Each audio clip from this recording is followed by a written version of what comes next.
This is the kind of revelation that makes you sit back and whisper, wait, what did he just sign? Because the story exploding out of royal circles right now isn't about romance, fairy tales, or California sunsets. It's about a document, a hidden clause, and a signature that may have changed Prince Harry's future forever, at least according to royal biographer Tom Bower, who claims there's quiet little detail buried deep inside a prenup amendment that Harry agreed to without fully grasping the consequences. And once you hear how the pieces line up, three things suddenly stop looking random and start looking like a strategy.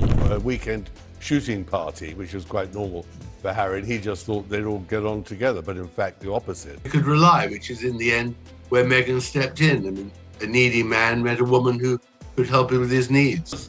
They've got away with too much, and I'm delighted that finally this particular lie has been exposed. Because this isn't coming from a random blogger chasing clicks. Bower built his reputation digging into powerful people who didn't want to be exposed. And when he starts pointing at timelines, paperwork, and patterns, people in high places tend to get nervous. He says the key isn't just the prenup itself, but an amendment added later, after the wedding, after the royal exit talks began, right when the couple's earning power was about to skyrocket. And that's where the whispers turn into raised eyebrows. Huge secrets inside Prince Harry and Meghan Markle's marriage. Here's where it gets complicated. Royal agreements are already a maze, but add California law into the mix, and suddenly you're juggling crown expectations with a state that splits marital earnings straight down the middle. Bower's claim is that their updated agreement didn't just outline who gets what, it allegedly defined who controls the brand, the deals, and the business machinery behind the Sussex empire. And in those documents, Meghan's name appears in key positions: negotiator, manager, primary filer on several ventures. Not symbolic. Legal. According to Bower, that amendment shifted power, not just money. And it happened during a storm of transitions, leaving royal duties, moving to the US, signing huge media contracts. On the surface, updating a prenup during such life changes makes sense. Quiet paperwork, routine legal housekeeping. But Bower insists the details matter, and he frames this as a moment where long-term leverage was locked in. People he spoke to from Meghan's earlier career describe her as meticulous with contracts, someone who doesn't skim pages but studies them. That image, he argues, clashes with the idea that Harry treated the amendment as just another form to sign. Whether that contrast is fair or dramatic interpretation depends on who you ask, but it fuels the narrative that one side read every word while the other relied on trust. Then there's the financial evolution after 2022. New ventures with her sole name. Trademarks filed independently. Separate teams. Separate meetings. To casual observers, it looks like diversification. To Bower, it looks like preparation, building income streams and intellectual property that sit outside shared structures. He says this mirrors patterns seen in high-profile splits where one partner ensures future independence long before headlines catch up. And the PR angle? That's where the timeline raises more chatter. Meghan previously worked with Sunshine Sachs, a firm known in industry circles for handling delicate reputation moments, including celebrity separations. They parted ways during the couple's restructuring phase, then reportedly reconnected years later. Bower treats that as a signal flare, not proof of anything, but a move that fits his broader theory of narrative management before major life changes go public. Now layer in the media deals. The famous Netflix figure that echoed across headlines wasn't a lump sum payment, but a maximum potential value based on deliverables. Some projects materialized, others didn't. Industry insiders have long said streaming contracts are milestone-based, not jackpot tickets handed over on day one. Bower uses that to argue expectations and reality may have diverged, adding financial pressure beneath the polished exterior. So when you line up the amended agreement, the shift towards solo branding, the legal positioning in business filings, and the professional PR recalibration, Bower sees choreography, not coincidence. He paints a picture of a slow pivot from shared identity to individual infrastructure, a pivot he believes becomes crucial if a marriage transitions into a legal separation under California's community property system. He also points to residency requirements. California demands a period of established residence before divorce filings. If someone has quietly satisfied that clock, paperwork could be filed swiftly once a decision is made. Again, not proof of intent, just a legal reality that shortens timelines once the door opens. The emotional undercurrent, according to sources Bower references, is isolation. Harry far from old support networks. Decisions tied to contracts, lawsuits, and public narratives stacking up. Whether those pressures stem from strategic planning or simply the chaos of life under global scrutiny is up for debate. But Bauer frames them as conditions where one partner may feel increasingly dependent, while the other is structurally preparing for independence. And hovering over all of it is that alleged clause, page 14, clause 7 in his telling, which he believes governs control over brand assets and future earnings in ways Harry may not have anticipated. If his interpretation is right, separation wouldn't just divide cash, it would determine who steers the Sussex name, the production deals, and the long-term storytelling rights. That's the heart of the storm. Not love lost, but leverage defined. A marriage that began with global fanfare, now analyzed through legal language and filing dates. Bauer's critics say he connects dots too aggressively. His supporters say patterns don't lie.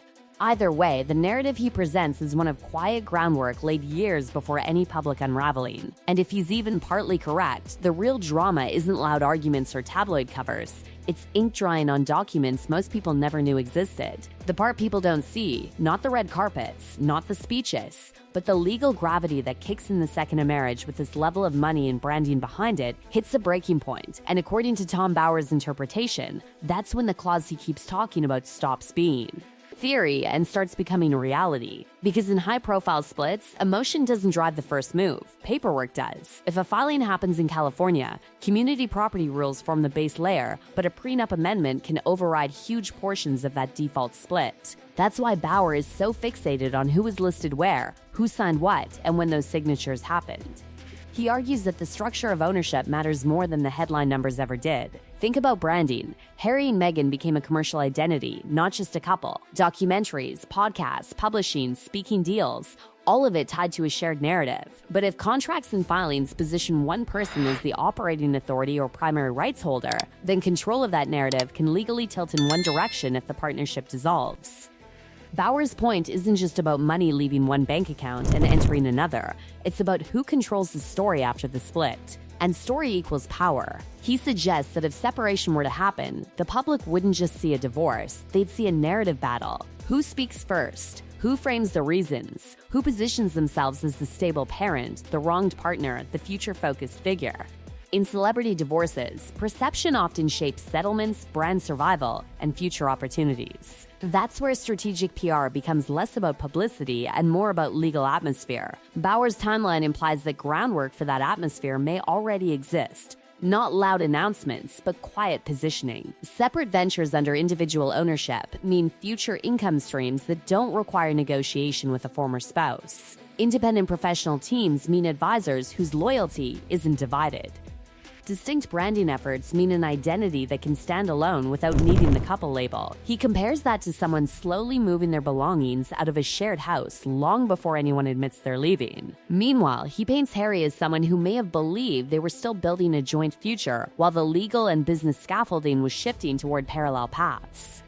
Whether that's a fair portrayal or a dramatic interpretation depends on perspective, but it's central to Bauer's thesis: emotional unity and legal structure don't always move at the same speed. If filings ever do occur, Bauer believes the shock wouldn't be the separation itself, it would be how quickly control lines become clear. Who retains decision-making over joint foundations? Who manages ongoing media contracts? Who holds majority influence over brand-related intellectual property? Those answers, he argues, may already be sitting in legal language signed years ago. And then there are the children. In California, custody discussions prioritize stability, routine, and established caregiving roles. If one parent is documented as the primary day-to-day caregiver in schooling, scheduling, and residence, that carries weight. Bauer doesn't claim outcomes are guaranteed, courts are complex, but he suggests the groundwork of routine matters as much as courtroom arguments. All of this creates a picture where the end of a marriage wouldn't mark the start of negotiations. It would trigger the execution of plans already embedded in contracts and corporate structures. That's why he keeps returning to the amendment.